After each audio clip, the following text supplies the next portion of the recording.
તો આ તરફ નવસારીમાં એસઆઈઆરની કામગીરી દરમિયાન બીએલઓની તબિયત લથડી છે. બીએલઓ શીતલ પટેલની તબિયત લથડતા દીકરી મેદાને આવી છે. શીતલ પટેલના કામના ભારણ હેઠળ તબિયત લથડી હોવાનું તેમની દીકરી જણાવી રહ્યા છે. શીતલ પટેલને તાત્કાલિક સારવાર માટે આઈસીયુમાં દાખલ કરવામાં આવ્યા છે. દીકરાના લગ્ન હોવા છતાં પણ શીતલબેન આ એસઆઈઆરની કામગીરી કરતા હતા. અધિકારીઓ દ્વારા કામગીરી અંગે દબાણ કરવામાં આવતું હોવાનો પણ દાવો કરવામાં આવ્યો છે. ઉપરના અધિકારીઓ કલેક્ટરના નામે ધમકાવતા હોવાના પણ આક્ષેપો કરવામાં આવ્યા છે. ભારણનો મામલો સામે આવતા બીએલઓની દીકરીએ પણ હવે મોરચો ખોલ્યો છે.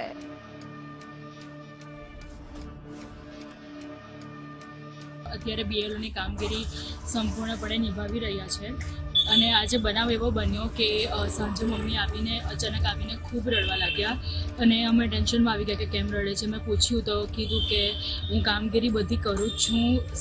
મારા ભાઈના મેરેજ હતા 21, 22, 23 નવેમ્બરના રોજ, ત્યારે પણ મમ્મીએ ત્યાં ફરજ બજાવી છે અને મારા ભાઈની જાન 1 વાગે કાઢવાના હતા તે પણ અમે 4 વાગે કરી છે, કારણ કે મમ્મી સ્કૂલમાં હતા અને આ કામગીરી કરી રહ્યા હતા.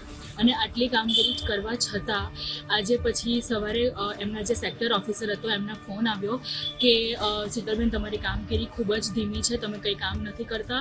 અને એ બધું તો ઠીક, અને પછી બધું પર્સનલ વાત પર આવીને ગમે તેમ બોલવા લાગ્યા હતા. હવે ગમે તેમમાં શું બોલે મને એટલી ખબર નથી, પણ મમ્મીને પ્રેશરની પેલું રહે છે, એટલે અમે ખાલી એમ જ ચેકઅપ કરાવવા આવ્યા, કારણ કે મમ્મીની હાલત બહુ જ ખરાબ હતી. અને આજ અંગે વધુ વિગતો સાથે ન્યૂઝરૂમથી સહયોગી વિકાસ જોડાઈ ગયા છે. વિકાસ, બીએલઓની કામગીરી કરતા શિક્ષકો ઉપર વધુ પડતું કામનું ભારણ હોવાના અનેક આક્ષેપો વચ્ચે હવે વધુ એક બીએલઓનું મોત થયું છે. એકની તબિયત પણ લથડી છે. અધિકારીઓ દ્વારા દબાણ કરવામાં આવતું હોવાના આક્ષેપો પણ છે. બિલકુલ જિજ્ઞાસા, ડે 1 થી જ્યારથી એસઆઈઆર પ્રક્રિયા શરૂ થઈ છે દિવસથી જ ગુજરાત ફર્સ્ટ બીએલઓની જે વ્યથા છે, એમની જે સમસ્યા છે દર્શાવતું રહે છે. જો કે એના પર ધ્યાન આપવામાં નથી આવતું, કારણ કે કેટલાક એવા અધિકારીઓ છે કે જેમને ફક્ત અને ફક્ત એ ડેટામાં જ ઇન્ટરેસ્ટ છે, એમને રિપોર્ટ બતાવવો છે. એના કારણે પછી જે બીએલઓ કામગીરી કરી રહ્યા છે એમના પર ભારણ મૂકવામાં આવે છે.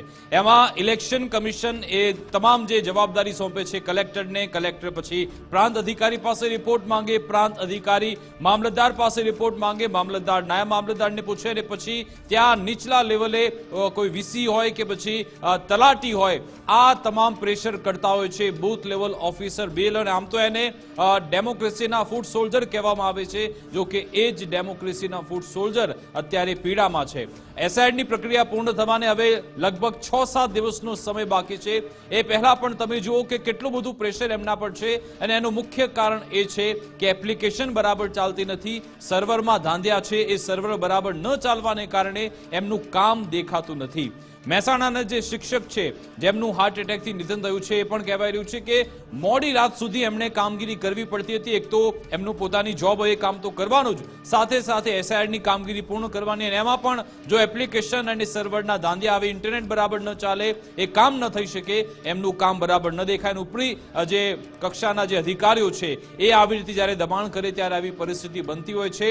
હવે આમાં તો એવું કહેવામાં આવે છે કે તપાસનો વિષય છે, પણ તમને યાદ અપાવું કે કોડીનાડના જે શિક્ષક હતા અરવિંદભાઈ વાઢેર, જેમણે તો સુસાઇડ નોટ લખી હતી, અને જ્યારે પણ એ વ્યક્તિ મળતા પહેલા જ્યારે આવી સુસાઇડ નોટ લખે છે એને તો ડાઇંગ ડેક્લેરેશન કહેવામાં આવે છે. એમણે સ્પષ્ટ લખ્યું હતું કે એસઆઈઆરની કામગીરીને ભારના કારણે હું આત્મહત્યા કરવા જઈ રહ્યો છું, અંતિમ પગલું ભરી રહ્યો છું.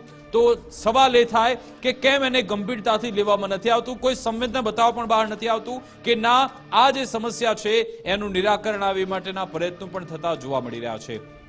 આખા કેસમાં સીધી રીતે કલેક્ટર જવાબદાર છે, કારણ કે એમની દેખરેખ હેઠળ આ તમામ કામગીરી થઈ રહી છે.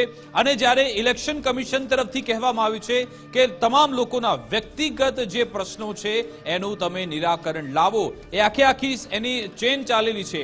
એમાં જો કોઈ બીએલઓને કોઈ પણ પ્રકારની સમસ્યા મુશ્કેલી આવતી હોય, એ પછી એમને ઓફલાઈન હોય કે પછી ઓનલાઈન હોય, કોઈ વિસ્તારમાં જાય છે ત્યાં કોઈ હેરાન કરે છે, અથવા તો એમને ડેટા નથી મળી રહ્યો, એપ્લિકેશનની પ્રોબ્લેમ છે, તો એને તમે શાંતિથી પરિસ્થિતિ સુલઝાવો, નહીં કે એના પર પ્રેશર લાવો. જે તે સમયે કોડીનારના બધા એ વોટ્સએપ મેસેજ પણ આપણે વાયરલ થયા હતા. જોયું હતું કે તમારે કોઈ પણ કાળે એ નાઇટ કેમ્પ યોજવા જ પડશે, તમારે રાત્રે એ તમને ડેટા આપવો જ પડશે. ને અમને વિગત એવી મળી છે કે દર અડધો કલાકે એમની પાસેથી રિપોર્ટ મંગાવવામાં આવે છે. ગઈકાલે અમદાવાદમાં જે કેકા શાસ્ત્રી કોલેજમાં જે કેમ્પ નાખેલો છે ત્યાંની જે મહિલા બીએલઓ છે એમણે તેઓ ગંભીર આક્ષેપ કર્યો કે 1 વાગે ફરજિયાતપણે મારે કોલેજ પહોંચી જવાનું અને પછી ફિલ્ડમાં જઈને 3 વાગે પણ એક્ઝેક્ટ ત્યાં ફરી પાછું આવવાનું, ને એમને ડેટા ગમે તે રીતે એમને રિપોર્ટ સબમિટ કરવાનું, આવું પ્રેશર એમના પર નાખવામાં આવે છે. એ લોકોના નંબર વાયરલ થઈ રહ્યા છે. જે નાની શિક્ષિકાઓ છે નાની ઉંમરની, એમના નંબરો વાયરલ થઈ રહ્યા છે. કેટલાક એવા વિસ્તારો કે જ્યાં અસામાજિક તત્વો એમને હેરાન કરે છે, કનડગત કરે છે, કેટલાક દારૂના નશામાં હોય છે, દાવો પણ હોય છે. આ બધી પરિસ્થિતિની વચ્ચે કેમ એની સામે આંખ આડા કાન કરવામાં આવે છે. મીડિયામાં દુનિયાભરના જે માધ્યમો છે એ બતાવી રહ્યું છે. આખા દેશભરમાં આવી પરિસ્થિતિ છે. ગુજરાતની વાત કરીએ તો અનેક એવા ન્યૂઝપેપર, ઇલેક્ટ્રોનિક મીડિયા એ તમામ બતાવી ચૂક્યા છે કે બેલોને શું તકલીફ પડી રહી છે, કઈ કનડગત છે, છતાં પણ કોઈ અવાજ ઉઠાવવા તૈયાર નથી, કોઈ નિવેદન આપવા પણ નથી આવતું. ઇલેક્શન કમિશન તરફથી પણ આ બાબતે પ્રેસ કોન્ફરન્સ કરવી જરૂરી છે કે ભાઈ તમારે શું કામ 1 મહિનામાં કામગીરી પૂર્ણ કરવી છે.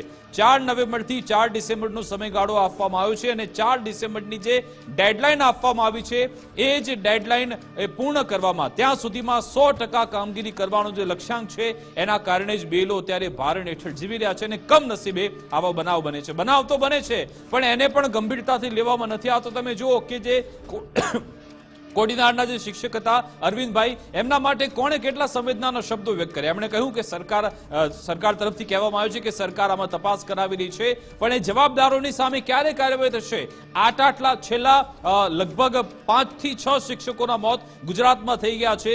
દેશભરની વાત કરીએ તો એવા જે બીએલઓ છે, 60 કરતા એવા બીએલઓ જેમના આ એસઆઈઆરની કામગીરી દરમિયાન કોઈને કોઈ કારણસર મોત થઈ ગયા છે. તો આપણે શું કામ એવી પરિસ્થિતિમાં જઈ રહ્યા છે એ અત્યારે સમજવાની જરૂર છે. એક જિંદગીનું મૂલ્ય ખૂબ જ મહત્વનું છે. અને મહત્વનો સવાલ એ પણ છે કે હજી તો વિધાનસભા ચૂંટણીને, લોકસભા ચૂંટણીને ઘણી વાર છે, તો આટલી ઉતાવળ કેમ કરવામાં આવી રહી છે અને આટલી ઉતાવળથી શું મળશે? શું એટલી ઉતાવળ કરવામાં આપણે કોઈ ભૂલ તો નથી કરી બેસતા ને? અથવા તો જે ઉપરથી આદેશ આવી રહ્યો છે એને જ ફોલો કરવામાં ક્યાંક આપણે લોકોના જીવ સાથે ચેડા તો નથી કરી રહ્યા અને લોકો પરેશાન તો થતા નથી ને? એ જાણવાની જવાબદારી રાજ્ય ચૂંટણી પંચની પણ છે, એ જે તે જિલ્લાના કલેક્ટરની છે ને એની નીચે કામ કરનારા અધિકારીઓની છે. જો સંકલનથી, સહયોગથી કામ કરવામાં આવે તો આવા બનાવ નહીં બને. આશા રાખીએ કે હવે તો કદાચ સુધરશો, કારણ કે 1 સપ્તાહનો સમય બાકી છે અને બીએલઓ જેટલા પણ છે એમને તમે ટેકનિકલ સપોર્ટ એક પેરેલલ ઉભો કરો.